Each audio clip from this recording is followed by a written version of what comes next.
如果说你想找一部能吓哭女友的恐怖片，那么《太恐》绝对是首选。它不仅将诡异惊悚的民俗禁忌展现得淋漓尽致，其接近现实生活的恐怖经历更是让人不由自主地对号入座。而今天咱们要讲的这部《送葬人》，那是真的把我吓到了。电影的场景和画面似乎就是我小时候生活过的农村一样，总给我一种既熟悉又陌生的恐怖感。由于故事过于恐怖离奇，强烈建议上完厕所再来观看。话不多说，咱们马上开始。故事发生在泰国东北部一个犄角旮旯的小村子，叫班通村。本来村里风平浪静，结果出了档超级邪门的事儿。村里一个叫小琴的姑娘，怀着孕，肚子都快临盆了，居然在家上吊自杀了，妥妥的一尸两命啊！在当地老人眼里，怀孕上吊横死的那是天大的凶兆，怨气直接拉满，100%化成顶级厉鬼，整个村子都得跟着遭殃。全村人瞬间慌得一批，立马请出了村里的压轴大佬，唯一的送葬人赵叔。这赵叔可不是等闲之辈，干送葬这行大半辈子，啥邪门场面没见过。但这回赵叔也犯愁了，自己年纪大了，一身毛病，这门手艺眼看就要失传。为啥？现在年轻人谁干这活啊？太晦气了，躲得比兔子都快。赵叔本来想让亲儿子阿飞接班，结果阿飞是个纯的胆小鬼，晚上起夜上厕所必须喊人陪，看见棺材能原地弹射起飞，让他送葬纯赶鸭子上架，根本没戏。赵叔也不逼他，每次出活就带着阿飞打下手，混个眼熟就行。这次处理小琴的后事，赵叔直接亮出了看家家伙，一把磨得锃光瓦亮的杀猪刀，当着全村人的面把小琴肚子里成型的胎儿取了出来。说实话，这习俗我是真看不懂，也太瘆人了。当地规矩就是这样，怀孕上吊的逝者必须把胎儿取出分开安葬，不然母子怨气缠在一起，永世不得超生。而且尸体得在家停灵7天，让亲友上香祭拜，化解怨气。谁能想到这个传了几百年的老陋习，差点直接把整个村子一锅端了。赵叔刚把棺材封好，这边幺蛾子就来了。始作俑者就是阿飞的发小大强，这大强妥妥的舔狗界天花板，恋爱脑重度患者。小琴是他暗恋10几年的白月光，当年追得掏心掏肺，结果小琴压根儿没看上他，转头找了个帅哥谈恋爱。如今小琴意外惨死，全村人吓得避之不及，唯独大强不走寻常路，巴不得能见着小琴的鬼魂，还想再续前缘。哥们儿，你这脑子多少有点短路了。当天半夜，月黑风高，大强扛着一把铁锹，偷偷摸摸溜去墓地，哐几铲子就把小琴的棺材刨开了，顺手偷走了小琴脖子上戴的吊坠。他还美滋滋自我感动，拿着死者贴身物件，指定能见到小琴鬼魂。我也是服了，为了见鬼，哥们儿是真敢豁出去啊！第二天，小琴家人按照老规矩选安葬地，当地习俗特有说法，至亲家属拿生鸡蛋往四面八方扔，鸡蛋在哪儿摔碎，哪就是逝者选定的安息地。结果邪门的事儿来了，小琴妈妈扔鸡蛋完好无损，妹妹扔还是没碎，就连那个辜负小琴的渣男男友扔鸡蛋落地连条裂纹都没有。全村人当场看懵了，这啥情况？摆明了小琴死不瞑目，压根儿不想入土安息啊！就在众人慌作一团，人心惶惶的时候，大强挤了出来，村民心里都犯嘀咕，你一个前男友八竿子打不着的关系，凑什么热闹？结果打脸来得贼快，大强随手一扔，鸡蛋啪的一下摔得稀碎，全村人集体倒吸一口凉气，唯独大强心里乐开了花，自作多情 buff 直接叠满。看见没？小琴就是想我了，特意给我暗示呢。转头就跟朋友吹牛，小琴指定是惦记我，我高低得去阴曹地府找她。朋友听完直接翻大白眼，心里直呼这哥们儿是想女人想疯魔了。可大强是行动派，说干就干，立马跑去找自家外婆讨要能见鬼魂的偏方。外婆也实在，直接告诉他2个法子。第一个，把黑狗眼泪抹在眼皮上就能开阴阳眼，看见阿飘。结果大强在村里晃悠一整天，别说黑狗眼泪了，全村狗都懒得搭理他。没办法，只能是第2个大招。凌晨12点整，穿上死者生前的衣服，站在死者家门口，默念逝者名字，就能撞见鬼魂。当天半夜，大强偷偷溜到小琴家门口，跟个变态似的，悄咪咪换上小琴的碎花裙子，闭眼站在门口，不停念叨小琴的名字。鬼没等来，却等来了小琴的老爹。哎呀，เสียงทำไม AI แท้กูไม่ได้อยากพ่อนี่มาเฮ้ยพอดีว่าผมเอาเสียผ้ามาขึ้นใบเขาครับอ๋อครับไปลืมไว้แต่โดดแล้วล่ะครับ ครับแต่ว่าผมไม่ได้มีเจตนาที่จะ老爷子瞪着铜铃大的眼睛死死盯着他，那眼神恨不得当场把他就地正法。大强吓得魂飞魄散，光速脱裙子撒丫子就跑路，鬼没见着，差点被当成流氓打死，丢人丢到家了。大强这边空忙活一场没撞鬼，村里其他人却挨个开启撞鬼副本，谁也跑不掉。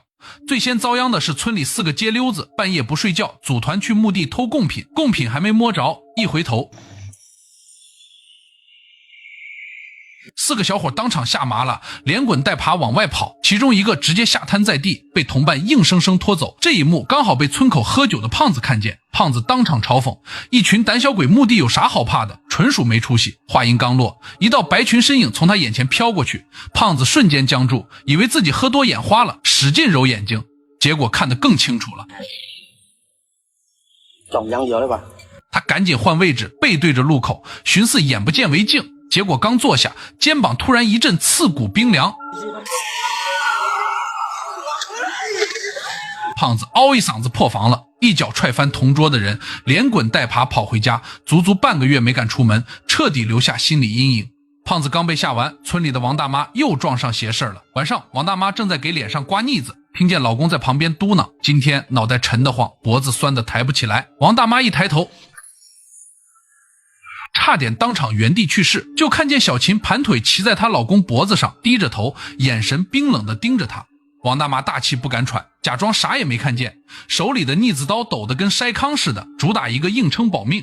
最搞笑的还得是村长，晚上骑着自己心爱的小摩托回家，无意间瞟了一眼后视镜，这一眼差点给他吓尿裤子。村长立马刹车猛回头，后座空空如也，啥也没有。他自我安慰是眼花了，赶紧把反光镜掰弯，寻思不看就没事了。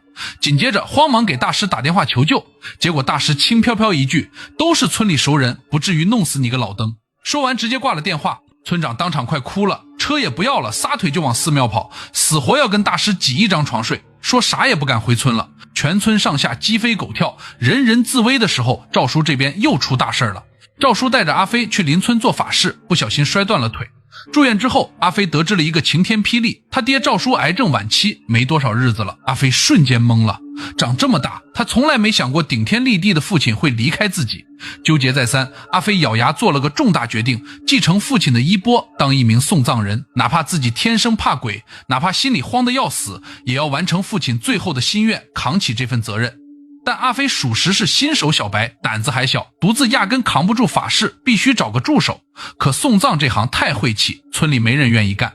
村长拿着大喇叭广播3天，高薪招学徒，结果连个报名的都没有，全村主打一个避而远之。就在阿飞一筹莫展的时候，赵叔灵光一闪，想到了大强。这小子不是疯了一样想见小琴吗？这不正好对症下药。赵叔立马找到大强，谈了个双赢交易，我教你灵魂出窍见小琴，你给阿飞当助手，帮忙打理送葬的活。大强一听能再见白月光，想都没想直接答应。我的天，为了一个女鬼，这哥们儿真是连命都敢赌。当天晚上，赵叔在家布置好法坛，交给大强一张黄符，叮嘱他把符烧了，口含芭蕉叶躺下，默念小琴名字，就能灵魂出窍去阴间找他。但是切记，只有1炷香的时间，香烧完之前必须有人把你叫醒，不然你的灵魂就永远困在阴间，回不来了。大强虽然心里发怵，但一想到能见到小琴，啥顾虑都抛了。他喊来好朋友小胖帮忙丁香，严格按照步骤操作，烧符含液平躺就位。没一会儿，大强就意识模糊，脑子飞速闪过最近的种种事。下一秒猛地坐起来，睁眼一看，周围全是面无表情，身穿白衣的路人，妥妥的阴间场景。大强瞬间不慌了，满脑子都是小琴，四处找人，终于在一片荒地看见了心心念念的背影。刚要开口喊人，脸上突然挨了一记响亮的大嘴巴子，原来是1炷香时间到了。小胖怕他回不来，直接一巴掌给他扇醒了。虽然没说上话，但大强乐坏了，证实了这法子真的管用。接下来的日子，大强一边跟着师徒俩学送葬规矩练仪式，一边抽空就灵魂出窍找小琴。功夫不负有心人，第5次通灵的时候，他终于成功和小琴对上话了，也从小琴嘴里得知了他自杀的真正隐情。原来小琴是被渣男彻底逼死的，她怀着孕的时候，男友居然出轨了自己的表妹。小琴发现后和他大吵一架，渣男不仅毫无愧疚，反倒骂小琴是累赘拖油瓶。一时想不开，小琴才带着腹中孩子上吊自尽。得知真相的大强气得浑身发抖，当场就要回去找渣男报仇，替小琴出气。结果小琴心软拦住了他，说往事已成过往，不想再牵扯任何人，结新的恩怨。大强还想再多说几句，通灵时间又到了，再次被小胖一巴掌拉回现实。回到现实的大强越想越憋屈，凭什么渣男犯错，好人惨死，必须让他付出代价。殊不知小琴已经亲自上门讨债了。当天夜里，渣男正在床上呼呼大睡，脸上突然滴上冰凉黏糊的液体，他随手一抹，一股子浓重血腥味扑面而来，睁眼一看，直接魂飞魄散。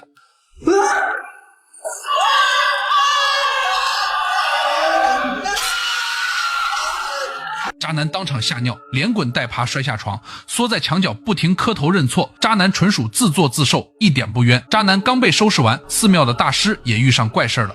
晚上大师在庙里准备打把游戏放松，突然哐当一声，窗户自己凭空打开，下一秒大师吓得鞋都来不及穿，光着脚狂奔出寺庙，边跑边喊彻底破防。村口小卖部的一梦目睹全程，还忍不住吐槽，堂堂寺庙大师也能被吓成这样，属实没啥本事。结果话音刚落，他整理货柜时，透过玻璃门清清楚楚看到了小琴的脸。น้องบูดไอ้สวยกูบอกมึงจะเตือนแล้วว่าอย่าเอาน้องบูดมาขายมึงนี่บ่สนใจผู้บริโภคเลยไอ้ควาย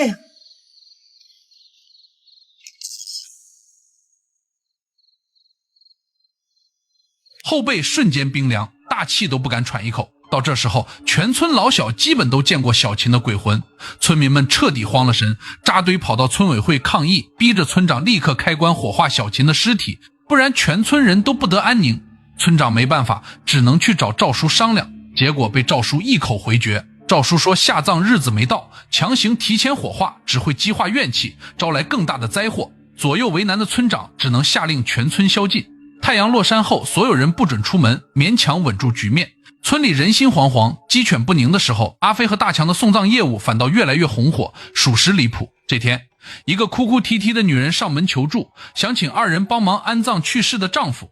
俩人拎着工具立马赶过去，结果当场看傻眼，死者居然是个外国人。他俩这辈子只办过泰国葬礼，老外的仪式压根一窍不通，瞬间手足无措，原地卡壳。就在俩人蒙圈的时候，之前被吓破胆的大师赶来了。更离谱的是，大师掏出平板，直接打开抖音搜了搜西式葬礼流程，主打一个现学现卖。看完教程，大师才说，西式葬礼得请神父主持，咱们本地这套流程对外国人不管用。没办法，俩人只能临时找外包团队，紧急请来一位神父。这场葬礼办得磕磕绊绊，好在最后有惊无险，圆满结束。经此一事，俩人的名气彻底打响了，业务范围直接扩张。后来村里猫狗去世都来找他俩安葬，妥妥的把冷门行业干成了全村刚需。经过这段时间的历练，阿飞彻底蜕变，从一个怕鬼怕得要死的胆小鬼，成长为能独当一面的合格送葬人。大强也收心了，不再是游手好闲的街溜子，成了阿飞最靠谱的得力助手。但大强心里始终放不下小琴，愈发频繁的灵魂出窍，有时候一天要往返阴间好几次。俩人在阴间唠家常，聊小时候的趣事，说村里的琐事，相处得越来越融洽。久而久之，大强居然动了执念，干脆留在阴间，永远陪着小琴算了。就在他沉浸在这份虚假的幸福里无法自拔时，反转来了。这天傍晚，小琴主动找到大强，大强还以为是甜蜜约会，结果小琴直接跟他告别，说自己要去轮回转世了，让大强放下过往，好好生活。大强瞬间崩溃，哭着喊着要跟着他一起走。可小琴只是无奈摇头，转身就走。大强拼命追赶，却像被定住一样，怎么跑都在原地踏步。眼看就要追上，通灵时间结束，他直接被强行拽回现实世界。说实话，大强这舔狗属性真是无人能及，活人舔不够，追到阴间接着舔。转眼就到了小琴火化的日子，全村人都到场送行。阿飞作为正式送葬人，全权主持这场火化仪式。按照当地习俗，最后要举行绝交仪式，亲属抓住麻绳捆住的树干，送葬人一刀砍断麻绳，寓意生者逝者彻底斩断牵绊，阴阳两隔，再无纠葛。大强挤在最前面，想跟小琴做最后告别。阿飞举起刀，正要发力砍下去，手机突然响了。阿飞接起电话，脸色瞬间惨白。电话是医院打来的，他的父亲赵叔刚刚离世了。阿飞彻底破防，他怎么也想不到，自己苦练本领，终于成为合格送葬人之后，亲手主持的第一场葬礼不是别人，是自己的亲生父亲。前一秒还在送别逝者，下一秒就要给自己的父亲办丧事。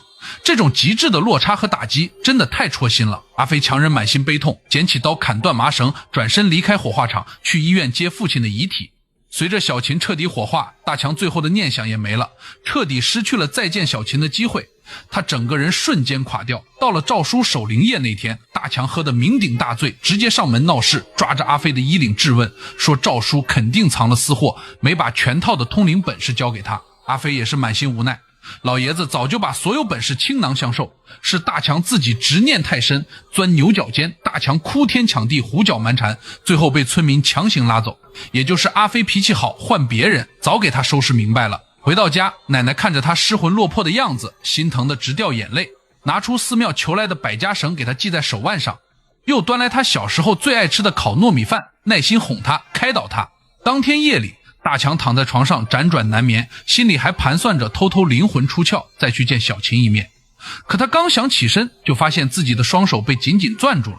抬头一看，年迈的奶奶和一直默默陪着他的现女友一左一右守在床边。这一刻，大强彻底幡然醒悟，他为了一个逝去的故人偏执了这么久，折磨自己，消耗自己，却完全忽略了身边真正爱他、疼他、不离不弃的人。他一直执着于回不去的过去，却亲手辜负了触手可及的当下。第二天一早，大强直接把用来通灵的香炉摔得粉碎。他终于想通了，执念该放下了，过去的就让他彻底过去，往后好好活着，珍惜眼前人。电影到这里就大结局了。很多人看完都说这根本不是恐怖片，是一部披着恐怖外衣的治愈片。他用各种惊悚诡异的桥段告诉我们一个最朴素的道理：死亡从来不是终点，遗忘才是。而比遗忘更难得的是与遗憾和解，与执念释怀。赵叔的坚守是对逝者的敬畏，是行业的传承，更是对生命的尊重。阿飞的成长是亲情的治愈，是责任的担当。大强的醒悟是放下执念，珍惜当下的幸福。我们每个人的人生里都有遗憾，有放不下的人和事，但我们永远不能困在过去的回忆里内耗自己。真正爱你的人从不在过往的回忆里，而是在当下，在你身边。别等失去才懂珍惜，别让身边的人变成下一个遗憾。好了，今天的故事就到这里，我是听雨，关注我，咱们下期再见，拜了个拜。